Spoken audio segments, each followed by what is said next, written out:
Bonjour à toutes et à tous et bienvenue dans Parlons Marché, le podcast signé d'ABA Finance. On démarre avec une bonne nouvelle, la BRVM a encore avancé cette semaine.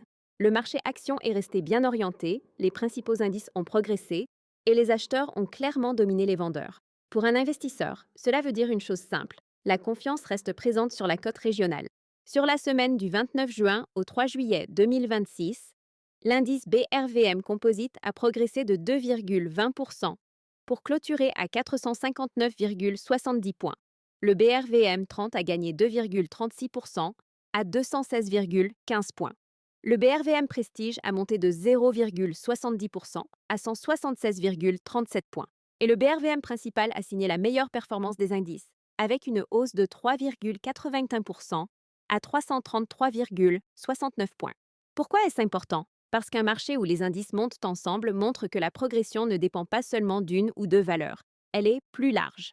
C'est souvent un meilleur signal pour les investisseurs particuliers, les familles qui construisent leur patrimoine, et les entrepreneurs qui veulent placer une partie de leur trésorerie.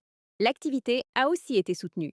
Les volumes échangés ont augmenté de 27,13% pour atteindre 13 814 473 titres. En revanche, la valeur totale des transactions a reculé de 11,36% à 8 milliards de francs CFA. En termes simples, plus de titres ont changé de main, mais avec une valeur moyenne plus faible. Cela peut traduire davantage d'activités sur des actions moins chères ou des échanges plus dispersés sur la cote. La capitalisation boursière du compartiment actions a, elle aussi, progressé de 2,20% pour ressortir à 17 709,3 milliards de francs CFA. C'est la valeur totale estimée des sociétés cotées. Quand elle monte, cela signifie que le marché valorise davantage les entreprises cotées. Passons maintenant au top stock de la semaine. La meilleure performance revient à EcoBank Transnational Incorporated, qui a poursuivi son rallye boursier. Le titre a gagné 27,03% pour finir à 47 francs CFA. Quand une action monte aussi fortement, cela traduit souvent un regain d'intérêt des investisseurs, mais cela appelle aussi à la prudence. Une forte hausse peut être une opportunité, mais elle peut aussi entraîner des prises de bénéfices. Deuxième meilleure performance, Sicor Côte d'Ivoire, avec une hausse de 18,72% à 5 200 francs CFA. Troisième place, Total Sénégal, qui a progressé de 15,57% à 4 045 francs CFA. Ce trio montre une chose intéressante. La performance de la semaine n'a pas été concentrée uniquement sur les banques. On a aussi vu de l'activité dans d'autres secteurs, ce qui rend le marché plus vivant. Du côté des valeurs les plus échangées, BOA Côte d'Ivoire a dominé la semaine avec 1,23,2 milliard de francs CFA de transactions, soit 12,46% de la valeur totale échangée. Société Générale, Côte d'Ivoire et ETI complètent le trio, avec respectivement 668,9 millions et 557,4 millions de francs CFA traités. Là encore, les banques restent au cœur de l'attention des investisseurs. Mais une bonne lecture du marché doit aussi regarder les baisses. Uniwax, Côte d'Ivoire a reculé de 22,67% à 1535 francs CFA. Le marché a réagi à la publication d'une perte annuelle de 624 millions de francs CFA en 2025, après un bénéfice semestriel beaucoup plus favorable communiqué plus tôt. Pour les investisseurs, c'est un rappel important. Il ne faut jamais regarder seulement le prix d'une action. Il faut aussi comprendre les résultats, les marges, la dette, la trésorerie et les éléments exceptionnels. Cette semaine, 34 titres ont terminé en hausse, contre 13 en baisse. C'est un signal de marché positif, mais cela ne veut pas dire qu'il faut acheter n'importe quoi. Cela veut dire qu'il faut être sélectif, discipliné et bien informé. Parlons maintenant obligations.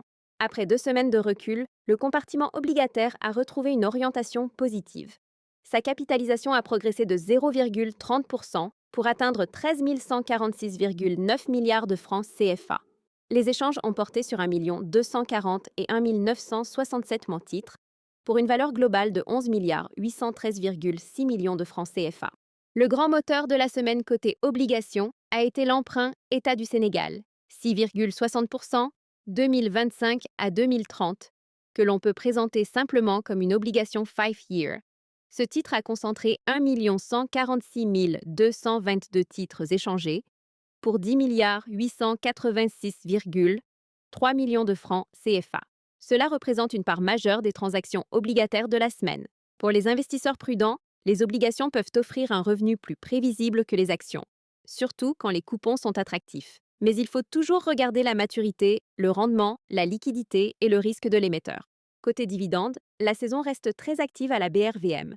Le récapitulatif hebdomadaire montre un rendement moyen de 4,67% avec 34 sociétés payeuses sur 47 suivies.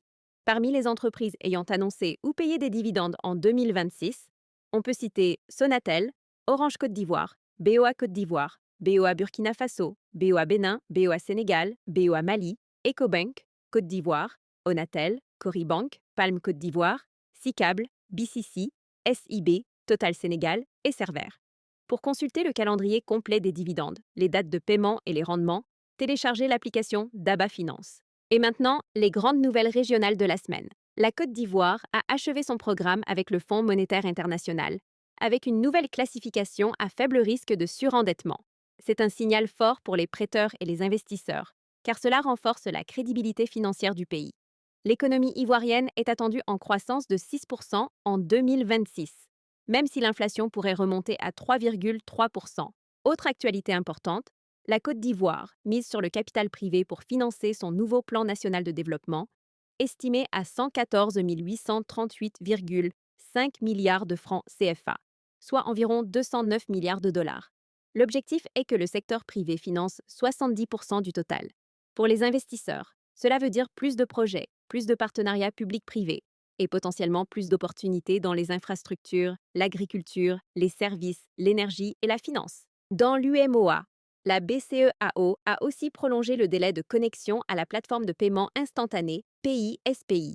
Les banques et institutions de paiement ont désormais jusqu'au 30 septembre 2026, tandis que certaines institutions de microfinance ont jusqu'au 30 juin 2027. C'est une réforme importante. Des paiements plus rapides et plus interopérables peuvent réduire les coûts pour les commerçants, faciliter les transferts et accélérer la digitalisation financière dans toute la région. Sur la côte BRVM, Filtizac a annoncé la fermeture de son atelier de filature dans le cadre d'une restructuration de son activité jute. Son bénéfice net 2025 est tombé à 465,98 millions de francs CFA contre 18,59 milliards de francs CFA un an plus tôt. Aucun dividende ne sera versé au titre de 2025. Pour les investisseurs, c'est un exemple concret de risque opérationnel. Une entreprise peut augmenter son chiffre d'affaires, mais voir ses marges et sa trésorerie se détériorer si ses coûts montent trop vite. Pour la semaine à venir, les opportunités restent présentes, mais elles demandent de la méthode. Les secteurs à surveiller sont les banques, les télécommunications, certaines valeurs défensives et les obligations offrant des rendements attractifs. Nous ne citerons pas ici les titres précis réservés à nos abonnés d'ABA Pro, mais l'idée est simple. Cherchez les sociétés solides, liquides, bien gérées, avec des résultats cohérents et des perspectives claires. Pour recevoir chaque semaine des recommandations, accéder à des analyses exclusives, suivre les dividendes, comprendre les obligations et réduire vos frais d'investissement, abonnez-vous à DABA Pro. Avec DABA Pro, vous ne suivez pas simplement les marchés, vous les devancez. Et si vous voulez apprendre à mieux investir, DABA Academy est là pour vous accompagner pas à pas. Bonne nouvelle, il y a une promo en cours. Utilisez le code podcast et obtenez une réduction de 3 000 francs CFA sur votre inscription à DABA Academy. C'était votre bilan hebdomadaire avec Parlons Marché, le podcast signé DABA Finance. Je suis votre rédacteur des marchés, toujours connecté au pouls de l'Afrique francophone. À très vite, restez curieux, restez disciplinés et surtout, restez investis.